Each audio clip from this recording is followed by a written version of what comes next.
So we are joined together today to talk about, that sounds like the opening of Mass, right? We are joined together today but it's not beginning of Mass, to discuss channeling or trance mediumship. It's November 2nd at the very confusing daylight savings time in one place and not in the other. But anyway, glad to see you all. So what I got, because we had like 120 people register, there's about 100 and something questions here that I got from the form. So I'll get to those.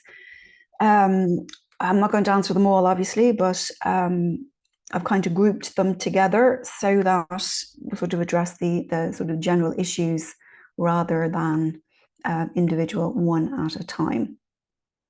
So just give me a second here now. There we go. All right, so channeling. What is channeling? It is, let me start with, it is largely an American word. And it's sort of like channeling is really an umbrella term. So I noticed in a lot of your questions, just made me realize this, it can really apply to an awful lot of different ways of communicating and connecting and receiving information from the unseen world. So I want to talk a little bit about what channeling is. I'll talk about the difference between channeling and trance mediumship. I want to sort of address some myths and misconceptions that people have with regard to channeling, and also where to begin. That seemed to be a question a lot of you had. Also, how to deepen your connection and whatnot. So I'll get through as many of these questions as I can. So we should be here for about an hour and 15 minutes. I want to sort of finish up our little gathering here this month with a short little practice of just an attunement practice, perhaps inviting in a guide or a loved one to sit with you if you would like to do that. So we'll do that at the end for about 15 minutes, just a sort of fairly foundational practice for coming to channeling. So first, let me just talk about channeling in very broad terms. So channeling really is, the term trance mediumship is used more in Europe, and the term channeling is used more in the States. And I don't know about Canada, which term is used in Canada, but certainly I know that's in the States. So so it's sort of an umbrella term for lots of different things. So, and it kind of can get very, very confusing. So channeling technically is sort of receiving any information from the altered state, but it is not really, when we start, channeling is not the sort of receiving signs or being aware of your own loved one's presence or something like that. And I'm going to talk about that a little bit more. And I do have some announcements, because I had said we would do an Eternal Bonds gathering 1 month, and that is actually being hosted by Humanity's team next Wednesday. I'll tell you more about that at the end. So with channeling, it has been, it's generally used for healing, for channeling wisdom. And so what we do with channeling is we go into an altered state of consciousness. We go into varying degrees of deep altered states of consciousness and begin to receive whatever our intention is to receive. So if we want to sit to channel healing for somebody, we will sit for healing, and we will just move into an altered state of consciousness. Over time, the more you do this, the more versed and more practiced you are in it, the deeper those states of consciousness become. And we just really are just holding the space, for want of a better expression, for healing to flow from the wisdom and the power of the healing guides in the unseen realm to us, through us, and to the person who needs it most. So what it is part of it is our ability to move into that sort of state of attunement, which can kind of straddle and make us more receptive to information and healing and energy flowing from the unseen world, and the more dense physical energy that we need to get to the person in front of us. So a lot of that is about intention. The depth of the trance, which I'll talk about more in a moment, really deepens over time and practice. If we want to channel wisdom, so the first part is in Europe is typically called trance healing. We go into a trance and we basically channel or receive healing and share it with somebody in need, or the entire world. God, the whole world needs it. So when it comes to speaking, so my favorite part of trance mediumship work is trance speaking. And that in channeling terms is where we move into a deep state of attunement, and we begin to, and we set the intention that we want to be able to receive and share wisdom. And so what will happen is we will start to receive a word, a phrase, and we just start to speak. And the more we practice our state of attunement, the deeper it gets, the more it becomes about the spirit world just speaking through us. And I'll talk a little bit more about the needle on that in a few minutes. And then what happens then is wisdom that is needed for the world, for help for the world, for help for individuals, will start to flow through us to others. And this is a more of a general sort of speaking to all in need. So you've probably heard of a couple of people who are very well known for this. Maurice Barbanel, who worked with the spirit guide Silver Birch. If you're interested in any of the names I mentioned, I just updated last week, finally, the reading list on my website, so you can access some of the recommended reading under the recommended reading in the spirit space web-based community. And so the other person that's very, very well known for this course is Esther Hicks. So typically what happens is that we begin to forge and develop relationships with a guide or a team of guides over time. Our attunement deepens over time. We are able to surrender more and more to the team or the spirit world. So in Esther Hicks's case, she works with a team that are called Abraham, single name for a group of beings in the spirit world who just go by the single name, because these spirit guides are so far advanced, they are far beyond needing to identify with ego or personal identification or a name. So they basically work as a team. In Maurice Barbanel's case, Silver Birch has said that he was more like the mouthpiece for a higher group of beings that were too highly advanced to communicate directly with Maurice Barbanel. So they communicated with Silver Birch, and Silver Birch then communicated with Maurice Barbanel. So generally we're working with very, very high, wise, inspired beings in the spirit world. So over time you might find that you are working with a team, or you may find you just feel like you're working with one person. What I would stress is that's not knowing who you're working with is not necessarily important. If you start putting hats and moustaches on them, that's you doing that for your own ego or your own need to convince yourself that there actually is a spirit guide there. They don't need to manifest or appear in a form. If they do appear in a form, it's because you need it. So the best thing to do is not to go start trying to seek them or get names out of them, because that really just keeps you in your head. What we want to do is just trust. The deeper the trance we go into, the more we learn to trust that and trust our part of that larger team. Other forms of channeling we can do, or trance mediumship, is trance communication, and that's like evidential communication, except that we are going into a trance state, and say, rather than with evidential mediumship where we sort of make a contact, get the awareness of say somebody's mother, for example, and we start sharing information about the mother. Within trance communication, we start to speak as the mother. So you will start to feel the mother, start to speak as the mother. So it can be very, very powerful in terms of trance communication. It can also look very, very weird. So it's not something we sort of typically do, unless you're sort of in a circle or unless you're in a demonstration or something like that. But your average person coming in for a private sitting is probably going to get really weird if you just start sitting there, oh, hello, dear, so you might want to just bear that in mind if you're just working with the public. Another form of trance work, of course, or channeling, is writing, which happens quite a lot. I know some of you do writing, trance writing, where you can move into the altered state. And there's a whole technique to developing this, which I teach in the channeling class, where we start to just receive information and allow the pen. Now, trance writing or channeling wisdom from the spirit guides to express through writing is not the same as automatic writing. Automatic writing, if you've heard of that, is physical mediumship, and that's where the spirit world is actually physically moving your arm. So you could be sitting there watching TV and they're moving your arm to write stuff down. When we're working with channeling, that's a trance state. That's where we move into the trance state and we learn techniques so that we can sort of move the pen and write across the page without disturbing our trance or attunement, and words of wisdom start to appear on the page. So they're largely, broadly, the three types of sort of what we call trance mediumship, or in the States, channeling.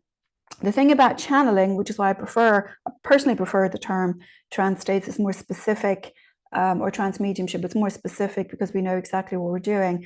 Because I have seen people, there's a thing I've seen in the States people do, some of you might know, called, I think it's light language it's called.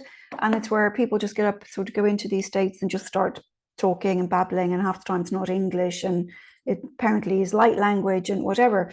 So there's lots of things that sort of pass for channeling that I've come across that aren't necessarily coming from the spirit world. A lot of the time that's coming from the mind of the medium, in my experience, because when you sit with somebody who is genuinely in the trance, working with trance mediumship, or genuinely working with channeling, you can feel the power in the room around them.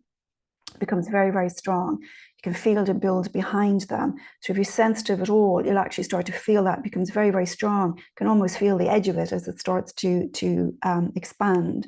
So if you walk into somewhere and you're sitting with somebody who says they're channeling, you can't feel anything at all. I always wonder if it's coming from the mind, because that's a very, very easy thing to do. We generally don't just spontaneously go into trance states. The other thing people channel is alien stuff like that. There's no way to really verify it. It's not my thing. I don't do it. If other people do it well and whatever, that's their thing. But you can actually feel power when people are genuinely in a trance state, or when they're genuinely channeling. You can actually physically feel the power in the room, the heat in the room. I've sat in circle on this. Usually takes a lot of people. It's best really, if you're in with a group, the group power really enhances this. Where I found that if somebody's quite new to the work and aren't quite themselves able to generate the power yet, I can actually feel the power being drawn from me to help them, because the spirit world is drawing power from those willing persons around to help build the power for the person moving into trance. And I've also sat with people who are very, very, very experienced, where that doesn't happen at all, where I can actually feel their power almost pushing me back off the chair. So it's really interesting. And somebody did put on the spreadsheet I have here of questions, what interests you about channeling, and they put down the mystery. And I have to say, it's a brilliant answer, because we get so many really interesting phenomena, not just in terms of what's being expressed in healing or words or communication, but also just the physical sense of the phenomena that you can experience in the room will just dispel any doubts that you have that something's happening. So those can be really great experiences, and really can be like, they get me, maybe I'm a bit nerdy about it, really excited about some of the things that happen when we're in these states. So a couple of things that came in on this, just to clarify. I've already touched on this as well. A few people asked, how can they get more evidence in trance? We don't really get evidence in trance. We get evidence when we're doing evidential mediumship, when we're present, when we're aware, when we're mediating a three-way conversation. In trance, it's a complete surrender to the spirit world. So we're never just sort of reaching for information. If you're doing trance communication, so working with, say, somebody's mother or son or uncle or whatever, we don't need to be thinking in terms of getting more detail. We need to be thinking in terms of complete surrender.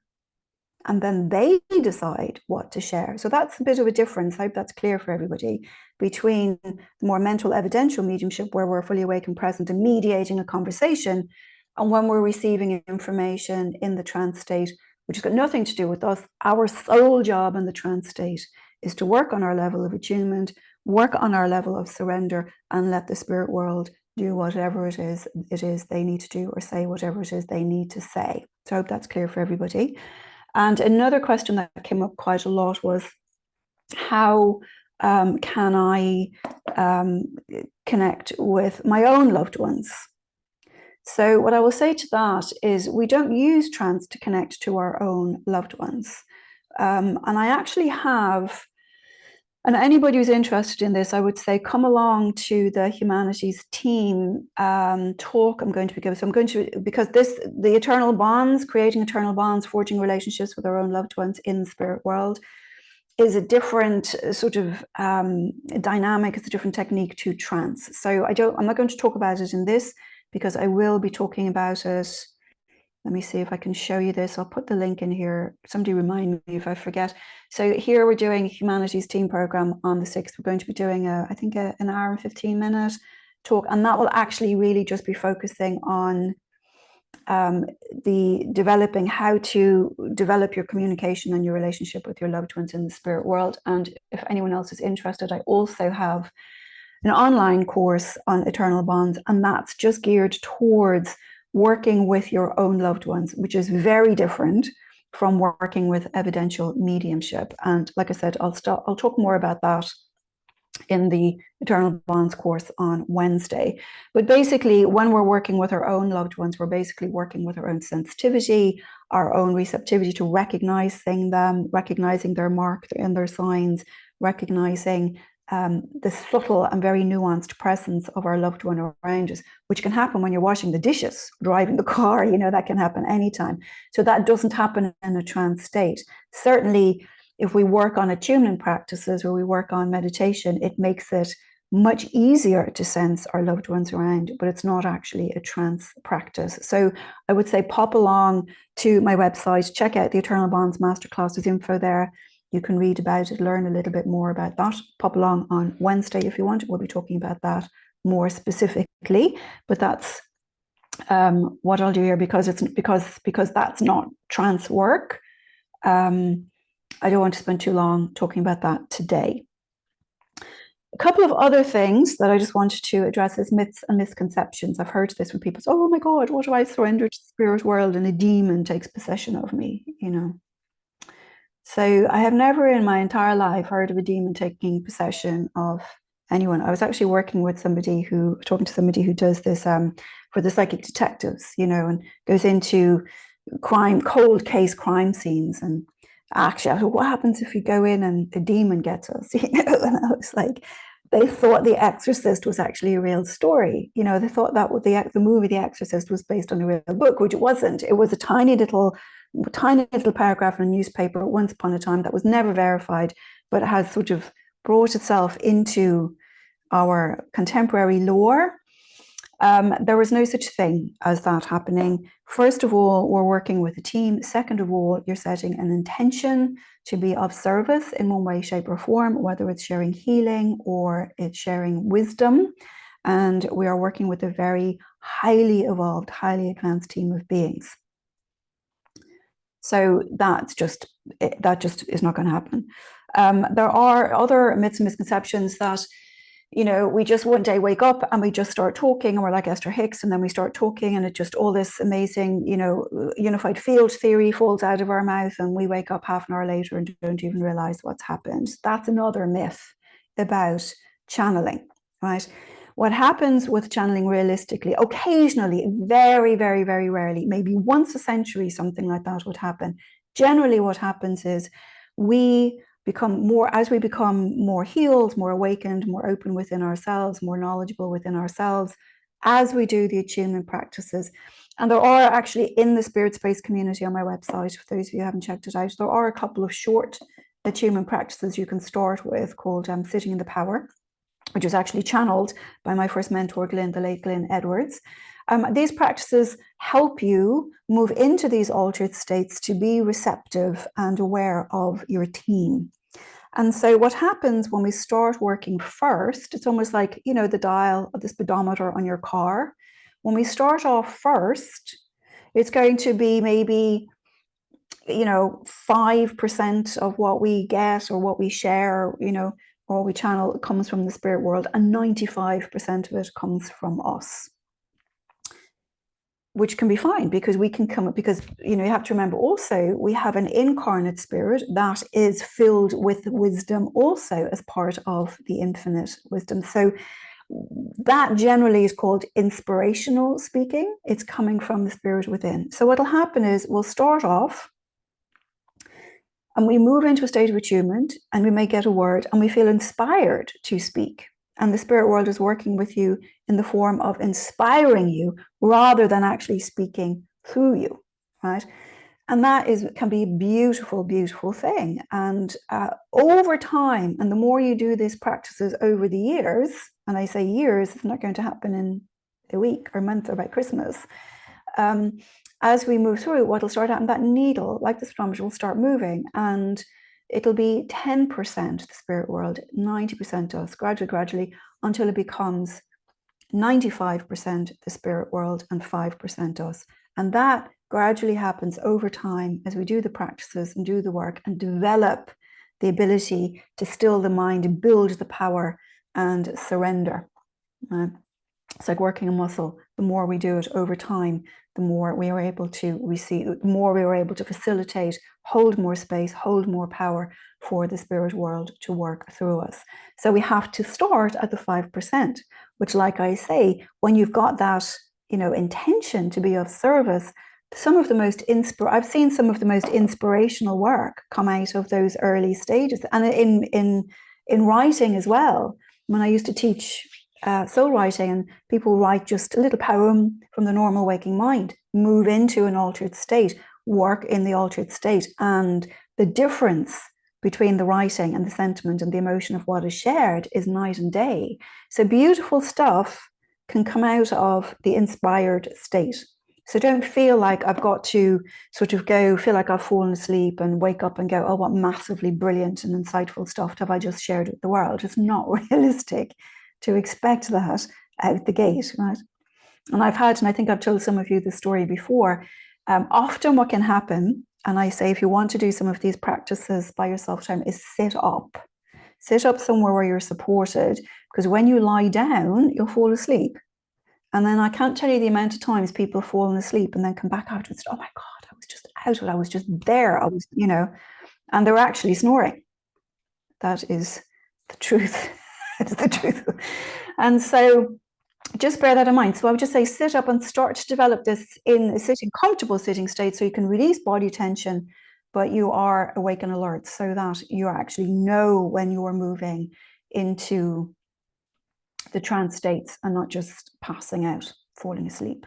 All right. So that's just a good place to get started. So, and somebody else wrote here, which is a nice thing. They're interested in trance because they're interested in communion with the divine. And that's such a beautiful, beautiful place to start with your trance. We're moving into an altered state, into a state of divinity, into a state where all that is, where the one exists, right? And we're just turning our awareness to our part of that. So as soon as we start doing this work, we are actually engaging with the divinity within and connecting with the divinity of all that is. So that can be a beautifully empowering place to be, incredibly helpful for you and for your own development, for your own anxieties, for any sort of illnesses. Yourself being in that space can be hugely beneficial to you. And then when you start to share the healing or the wisdom or the communication with other people, it can become hugely beneficial to them. So definitely is a noble path. I've just noticed a bunch of chat messages there and I haven't checked them. So that's sort of that. One other thing, so Victoria, speaking in tongues, we see that with the Pentecostals, and I love the Pentecostals. And I know we've seen that in the Bible. My experience in the 21st century is that anytime I've seen people speaking in tongues, in my experience, that I've seen it, and I've seen this quite a lot, they're actually just babbling. I'm sorry to say. And then they say afterwards, oh, just write everything down and I'll translate it, or I've got to get somebody else to translate it. And it's like, if you've just babbled a load of sounds, then somebody can translate that as anything they want, right? There's no way to verify it. To me, the spirit world is intelligent. If you're sitting in a room of French speakers, German speakers, Russian speakers, English speakers, the spirit world is perfectly capable of communicating in the language of the group. Why would the spirit world need to babble incoherently to a room full of people that cannot understand the word they're saying? So I think we really need to remember how intelligent the spirit world is. All right. So I'm sure lots of people will be sending, lots of people who are speaking light language will be sending me hate mail next week, but oh well.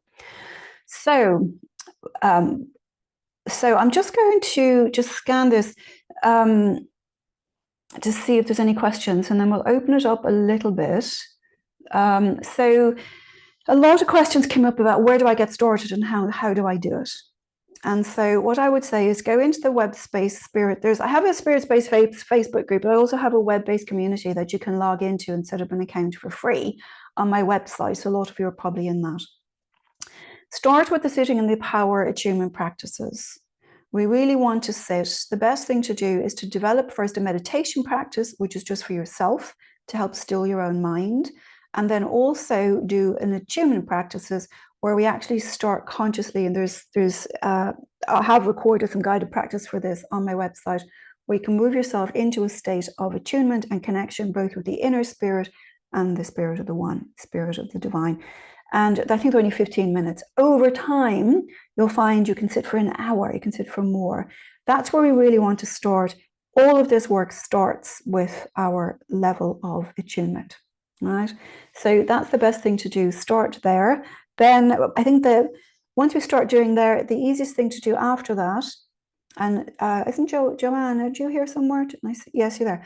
The easiest thing to do after that is probably start with healing, with starting to feel the energy of healing flow. And Joanne, on every other Sunday, Joanne, is it?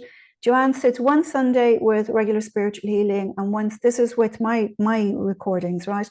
So Joanne just hosts a circle on Zoom on Sundays, where 1 week they will sit for trance healing, which is sort of people are brought into the trance state, right, from my recording, if I remember properly. And the other week it's for spiritual healing, which is more like inspired healing. So I would say start there. That's a nice little practice you can do. Those little circles are free, and they're usually posted in the newsletter and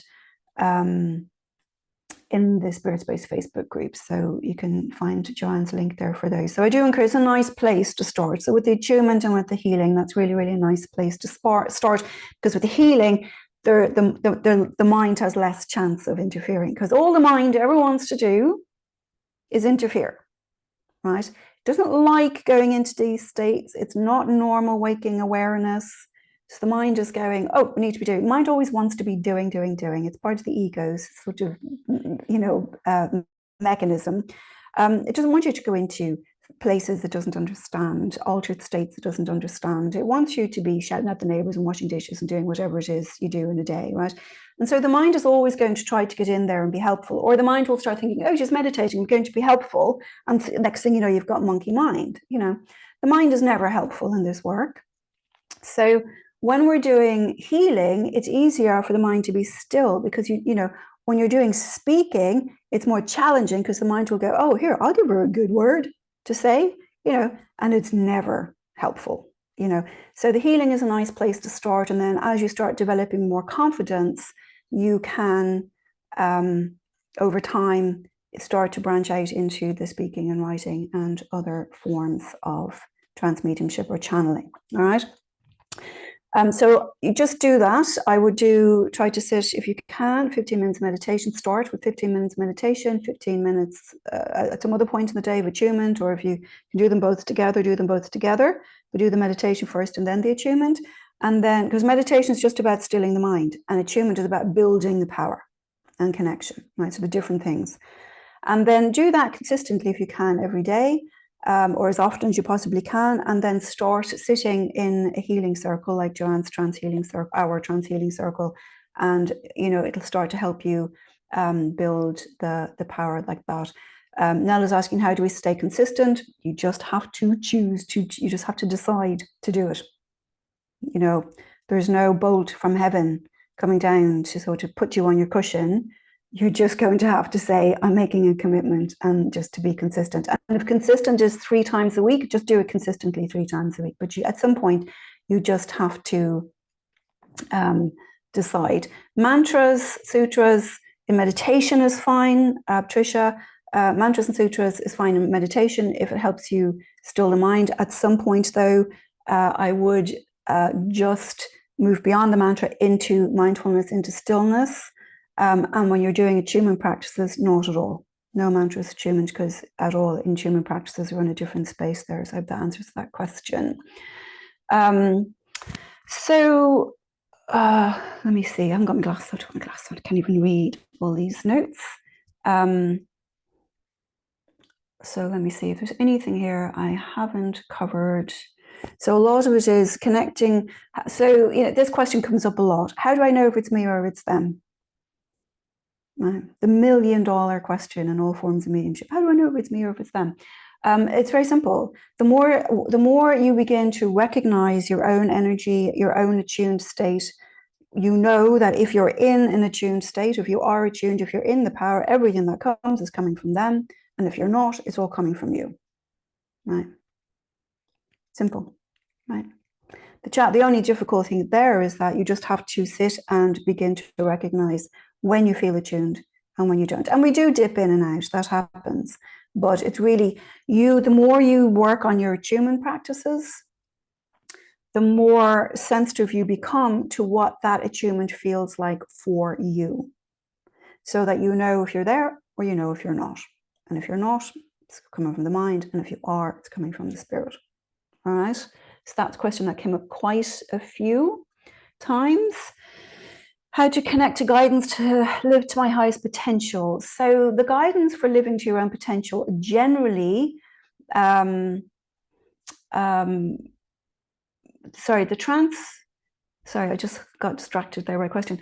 How to connect to guidance and how to live to your highest potential. The incarnate spirit, your own spirit, you were born and incarnated into this life with the wisdom needed for this life already within the incarnate spirit. It speaks to you through intuition.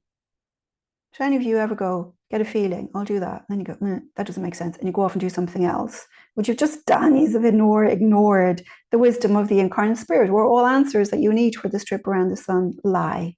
So the challenge there is just to learn to trust that. Again, the more meditation, the more attunement you do, the more attunement practices you do, the more you'll find that you find it easier to listen to the voice of the spirit, which is the voice of the intuition. So it's very, very quiet. It's very, very subtle. The question I always get asked, how do I know if it's my intuition or not, is that the intuition is always very calm. It's always very quiet.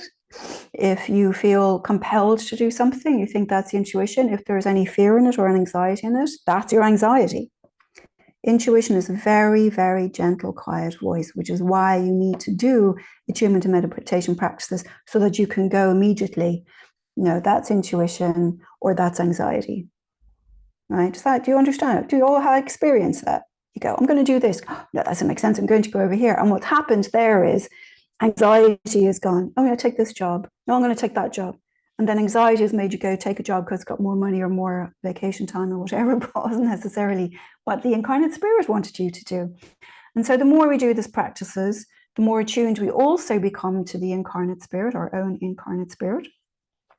And that will help you listen more and more and more and access and be aware of the voice of the spirit, the inner spirit. So lots of questions about what makes channeling possible. I really covered all of those sorts of questions, so I'm not going to go through all of these. One question I'm not really sure about. Somebody asked, in comparison to a mediumship sitting, do people feel slightly more or less comfortable trusting with trance channeling sittings? I'm assuming that means, does the recipient or does the sitter feel more comfortable with an evidential sitting or a channeled sitting? Already I think addressed that. channeled sittings can appear to be really weird. So I don't advise it unless you're sitting in a circle.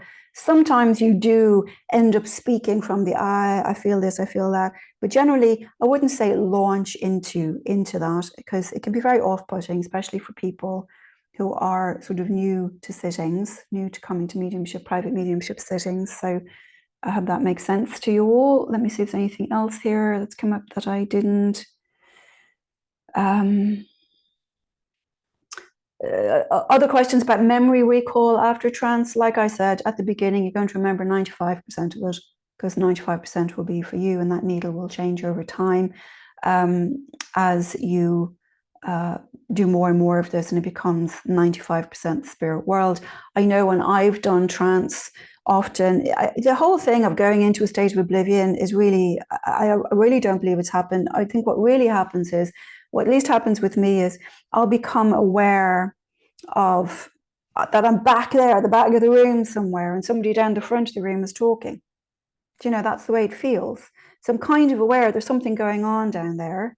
You know, it's like it's me physically down there talking, but it feels to me that I'm back there observing it. And I've got, you know, from a great distance, and I've got really no control over, no power over to interfere with what's going on down there. So I have that kind of slight removed, distant sort of awareness that's what's going on. I think that tends to be more common than just sort of going into a complete state of oblivion. But again, this happens over time. The more we do the practice, like working a muscle, the more you do the practices, the deeper that attunement will be. So most of the questions are sort of around things like that.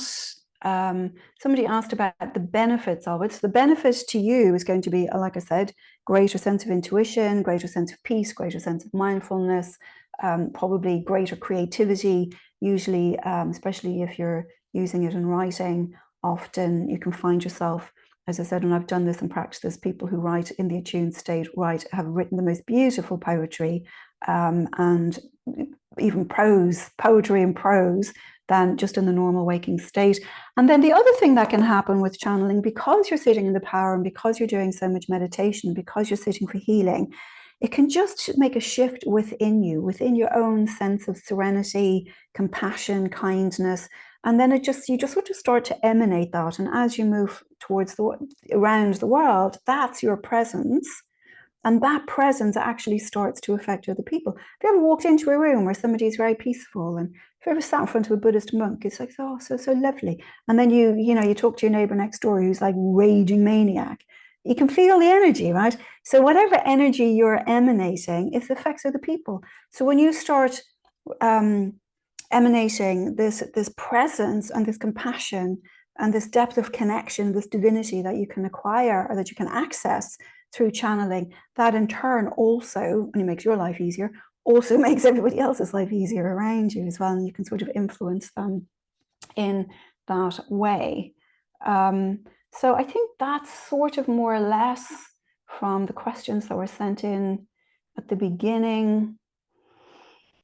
Covers most of the general themes that people were asking me. Patricia, you asked about developing, enhancing clairsentience. I actually do, if you follow me on Instagram or YouTube, I do have a couple of those questions already. There are little small short videos on those. So you could probably check those out as well. What else is here that I have not covered? Yeah, so the clairsentience practice, we do in evidential mediumship a lot of work on developing clairsentience. Like I said, every so often there's posts go out on Instagram or YouTube about little exercises to develop clairsentience. I'm not going to go into that here because it's kind of beyond the scope of what we're doing today, but we do cover that in both beginners, actually all evidential mediumship classes and courses, and in this channeling course that I'm doing that starts next week or the week after, I think. So we do the exercises for that. So I just saw a couple of questions pop up in the chat. The difference between the trance mediumship course you took with the shift and this one, completely different. The shift course was on mystics and mysticism. So we were learning about mystics, and we were then using the mystics' teachings to develop mystical practices around these. It was also a class of 140 people. The channeling classes has only got 12 people in it, and there's only 5 places left. And so it's more of a mentoring program for one thing. And secondly, the channeling class is very heavily practical. So it's a lot of hands-on practice. It's a lot of doing. It's a lot of getting feedback from me. These are things I can't do on the Shift Network because classes are too big. So it's really more of a mentoring thing. And we will be working with states of attunement. We'll be doing a lot of practice in the class, which I wasn't able to do. I can't do on the Shift classes because they're so massive. We'll be doing a lot of attunement practices. We'll be doing a lot of learning the skills involved in learning trance speaking, trance writing, and trance healing. And because all my little mentoring programs are limited to 12 people, I'm able to actually give everybody direct feedback, which you can only do when there's 12 people. When people are delivering philosophy, is that done in trance? It depends, Kate. You can deliver philosophy from an inspired state. So if anyone goes to spiritualist churches or any kind of churches, a lot of that, anything that's sort of delivered on the sort of impromptu on the spot, very often comes from just settling yourself into a sense of attunement, into a sense of connection, and starting to speak. And a lot of the time, that's going to be inspired. Philosophy is inspired. So if you go to, say, a spiritualist church, they always have 20 minutes of the address, which is always an inspired address. So you might have an idea, I want to talk about forgiveness, or I want to talk about this. But as soon as you get up and you start talking, really the inspiration comes over. You move into a state of connection, the inspiration comes over. But when you stand up and to a big audience, generally it's not trance. Generally trance happens in a circle and is usually recorded, because usually you need the power of the circle to really be able to share some things that are very, very profound. So I hope that answers your question, Kate. It's kind of like it's a matter of degrees. The inspired state, end of the needle, versus the trance state of the needle. But when people generally give philosophy, I think this is what you're asking me, like in spiritualism or in services or anything like that, that's usually 99% of the time would be inspired, because trance, you kind of have to be sitting down. And I've seen Simon James do it in public, going into trance, but you need somebody with you. You need a monitor with you. It's a much more involved thing going into trance, because you can't just have people, you can't be in trance and people asking questions, for example. So you need to have a monitor there with you. So when Simon James, for example, does it, and somebody's in Western Canada, if you're in Western Canada, they've got a nice place over there. Yeah, Liz, they have a nice place over there. So like Brian or somebody will be the monitor. So they just kind of help manage the energy and control the environment for him. But generally philosophy is done, it's inspired, it flows, it's beautiful, and it's in kind of a light altered state, and it can be absolutely marvelous. My favorite thing to do in the church. Will there be another opportunity to take this course another time? I think this is probably going to be the last year I might do this course. It will be recorded, and so there are always people in different time zones who can't make the live class. They do it from the recording and then do the practices during the week with the Spirit Space community or somebody in the community. I do have already a master class of it. Let me share this here somewhere. That is last year's class. That is already online. So that's the master class. If you do the master classes next year, I'm going to be introducing monthly practice circles for anybody in master classes. So if you wanted to do that, so people don't feel kind of they're stuck on their own. That's already online, the channeling masterclass. That's last year's classes. This year's class, if you can't make it live, it will be recorded. So like I say, you can catch up the next day and do the practices with other people in the class during the week, if you wanted to do that. And I think, is that all I wanted to show you? Yeah, that's the last year's one. That's this year's one. Yeah, so I don't know. I'm in two minds about offering this again. What I will be doing, what I do is next year I do a mentoring program in Silver Birch Trance Mediumship, which incorporates the teachings of Silver Birch and trance practices. And I also do Edgar Cayce Trance Healing, which is part of the teachings of Edgar Cayce and trance healing. So I'll be doing those two next year. I don't know about this one. I'm not sure. I used to do it at the end of the year, like December. I don't know. I have to see how I feel about it next December. So yeah, you know, Patricia, it really I honestly I think, oh yeah, so that's right, Joe, you took Silver Birch Trance, yeah. Oh, you took the Edgar Cayce. Oh, you didn't take Edgar Cayce. Edgar Cayce is nice. I think a few people here did Edgar. Joanne, did you do Edgar Cayce last year? Yeah, it's nice. The Edgar Cayce teachings, we use the teachings of Kevin Tedeschi. Wrote a beautiful book on Edgar Cayce's teachings, and so we use that text in that course as well. But I do feel like the teachings really do enhance the practices. So I've kind of really come over to, the Dalai Lama has always said we need to have a balance between knowledge and practice, and so I'm really more now trying to bring part knowledge and information and part practice into all the courses that I'm doing. Victoria, I have absolutely no idea about biblical writing because I have absolutely no idea when it was recorded. You know, we don't know who did it, don't know when it was recorded. Certainly, I don't think I could ever call Leviticus channeled, but there you go. I'll stay out of the biblical conversation for fear some Christians get very annoyed with me. So, and you know, Bashar, I don't know, Patricia, you'd really need to be sort of in the room to feel whether or not the power is there and how much power is there to know if it's inspired or trance, you know. So, right, so that's it. Anybody, any more questions? We'll go on. I'm just going to take a 2-minute break and then we'll come back and we will do a short little attunement practice. But before that, just if anyone is interested, do come along. There are, I think, there's 4 places in this. I've only taken 12 students. There's 4 places left in it. So it starts in 10 days. So they'll probably book out very quickly because they usually do. But go check out this page. I'll have to give you the links. Or, you know, there's loads and loads of information there. And so if you want, just go pop along, see what's going on, what we're doing every week, see if it resonates with you. It feels like something that you want to do. Pop up. Oh, Joe, great. So I look forward to seeing you there. And then, you know, come along. There's loads of testimonials from other people and a little bit about me. That needs to be updated. And, you know, just questions. So go along, check that out, get a sense of, does it resonate with you if it does come along. If you can't make every class live, you can just let me know and we'll make sure you get a recording. You're trying to send, the link doesn't work. The link doesn't work. I don't know where you're clicking. Early bird, let me see. Where are you clicking, Nella? Just click bird with payment. Course registration, yeah, brings you to course registration page. There you go. All right. Just set your time zone. Is that where you're getting stuck? You set your time zone, and then it just takes you through the checkout process.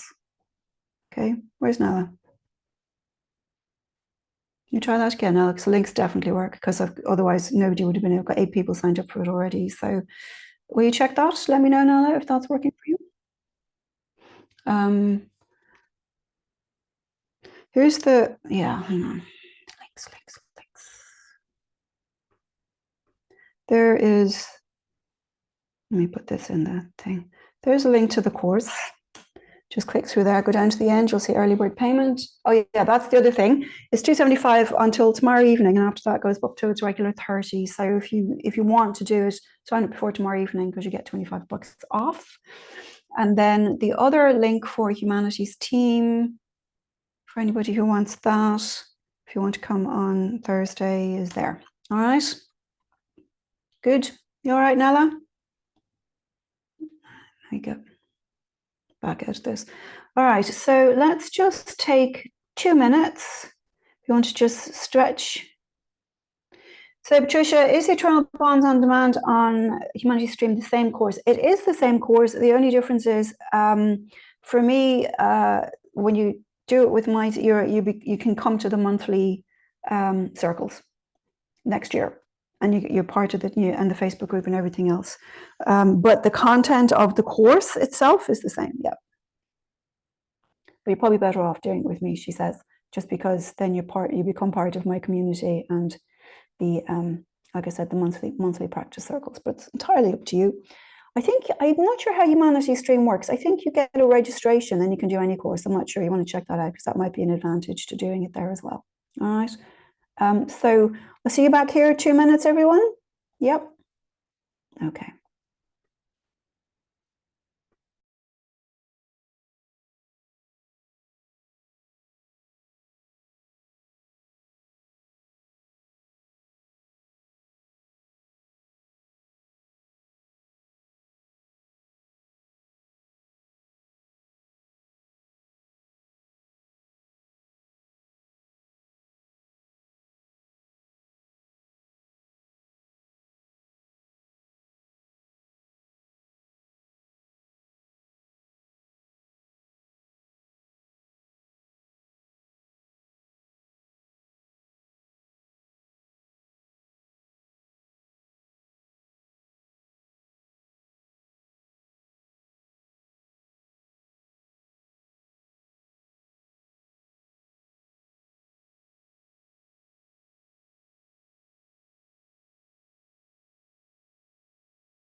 Okay, so 2 quick things. Now, I see what you mean. If you scroll down to the very bottom of the page, wherever you are, scroll down to the bottom where it says 1 early bird payment, that's the link. I can see what you mean. I think the link further up the pages are not forwarding. So that's probably what you need to just scroll down to the bottom of the page.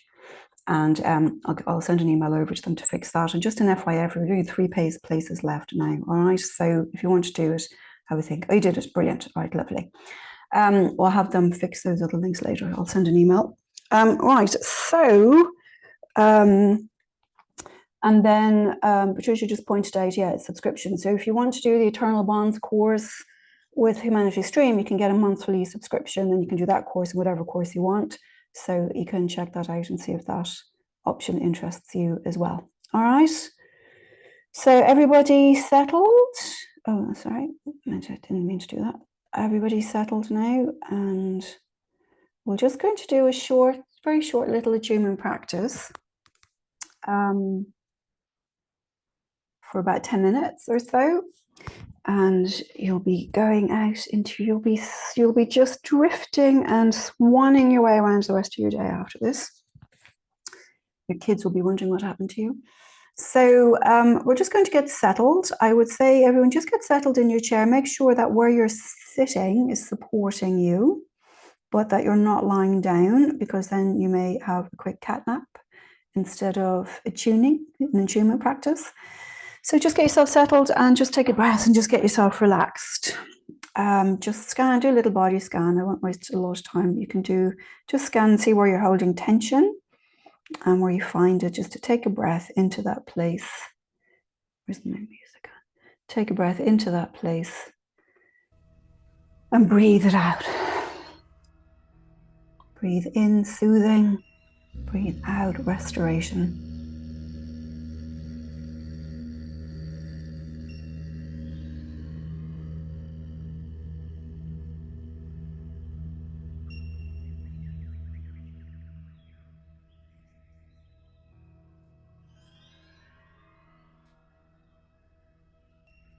And I want you just to very, very gently send out the intention that you are open to whatever experience those higher beings, your team of higher helpers and guides, wants you to experience here today. And it may simply be sitting in the calm, sitting in the connection. It may be becoming aware of their presence. But if you do become aware of the presence of a loved one or the presence of a guide, just sit in that awareness. Don't try to converse or see or think or talk. Just be grateful that they have drawn close. And then just sit together here in the peace and the silence as we move into a deep state of connection with the divinity within and the divinity in all things.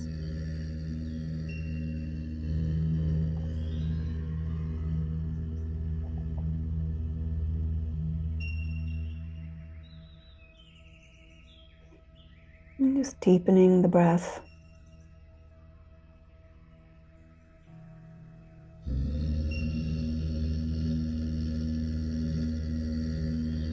Letting the day fall away, letting tomorrow fall away, and becoming aware of the only time that does exist.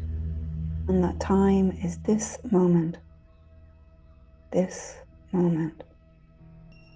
This moment.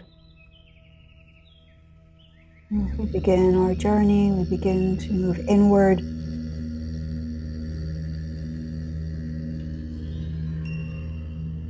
Bringing your attention from the mind, dropping your awareness to the heart, breathing in to your heart center.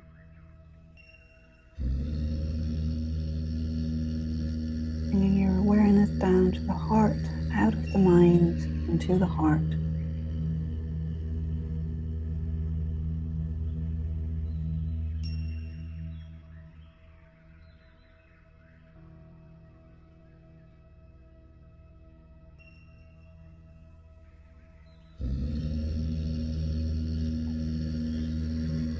And as you gently slow the breath and deepen the breath, becoming aware of a spark of light there at the heart center. And on the breath, it's becoming aware that this light, or this feeling perhaps of warmth, or just this awareness beginning to grow and spread on the breath. So it begins to fill your entire body, filling you, bright, white, healing light, with the bright, white presence of the power flowing to you and through you. All of this emanating from the spirit within, emanating from the heart of you. Just sitting there for a moment, surrendering to this sense. Thought arises, just simply let it go. Bring your attention back to the heart, back to the light that fills you.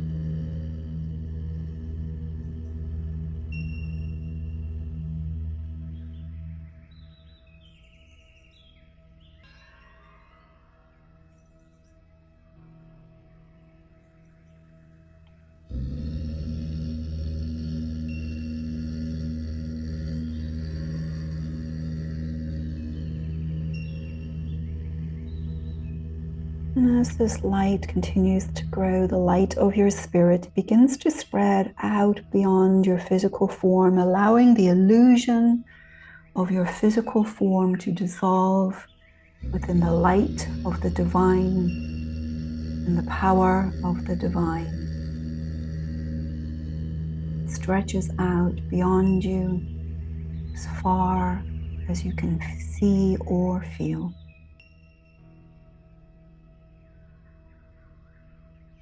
Stepping away now from the body, leaving it securely in the chair. We'll be back for it later.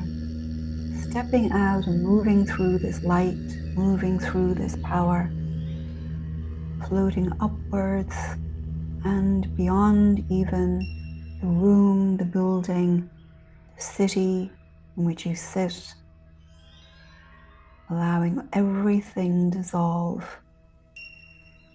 into the power and the presence of the light of the divine.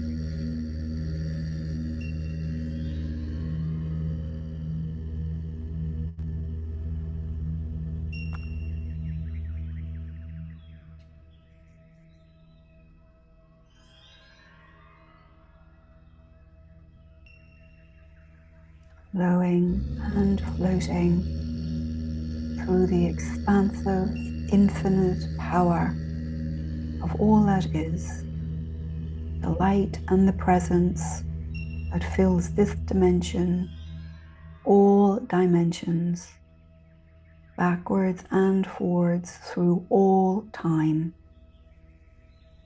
The light of the One, the Source, the Tao, the light of the Brahman, the light of the One,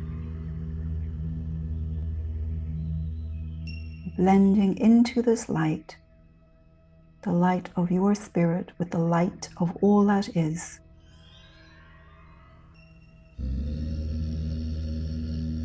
Part in the whole in the part. Surrender, surrender, surrender to this place that is home, to the form from which you came and to which you will return. Surrender and release.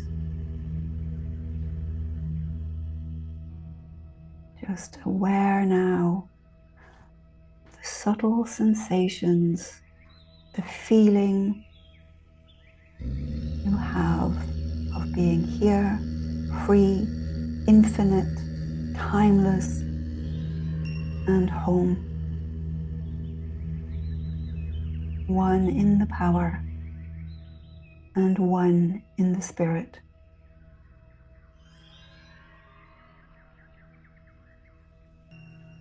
You may become aware of very, very subtle sense of your spirit team as they draw close, perhaps a loved one or loved ones as they draw close. Say, welcome, welcome friends. And simply surrender gratitude for their presence. Not doing, not thinking, just simply be.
simply be. Allowing yourself to drift even deeper into the state of oneness with all that is.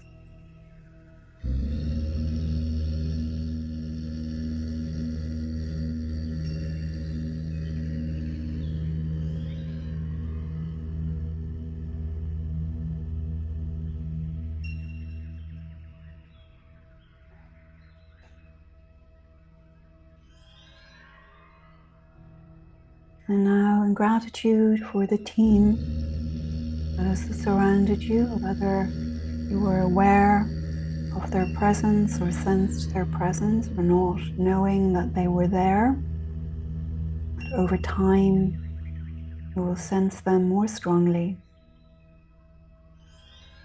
Thank you, friends. Beginning to make your way back, the physical world, the space of gravity,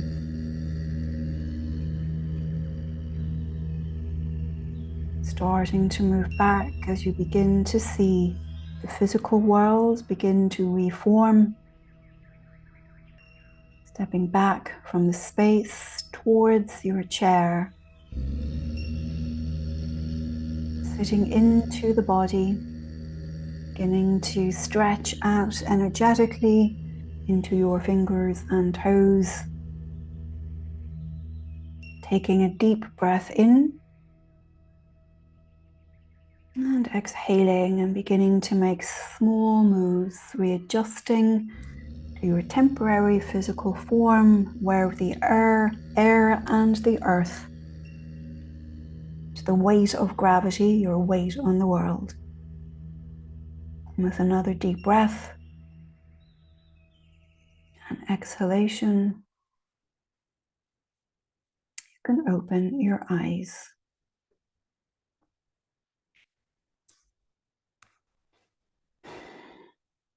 Right. Everyone back? Anyone stay there for the weekend? Anyone decide to stay in the spirit world until Tuesday's over? No. The Americans get that. Well, everybody in the world, I think, gets that. All right, so we just have to wrap up now, but how do you feel? How does everyone feel? It was a very short little exercise, which you can go back to anytime you like. Good. All right. So we'll send the recording of this out, but like I said, there's also a Sitting the Power recording on in the web community on Spirit Space, which you are welcome to sit with, and I would say sit daily with it. Beautiful. God, Victoria liked that little chanting. That's one of my favorites as well. I actually changed the hertz on that. It was actually much higher. I didn't think it was particularly suitable for trance. People like on the fritz. So it's like nice and mellow. So Dee, if we're aware of your husband, so beautiful. Was anybody aware of subtle presence? Could be either a guide or a loved one besides Dee? No? Your mom. Beautiful. Yeah.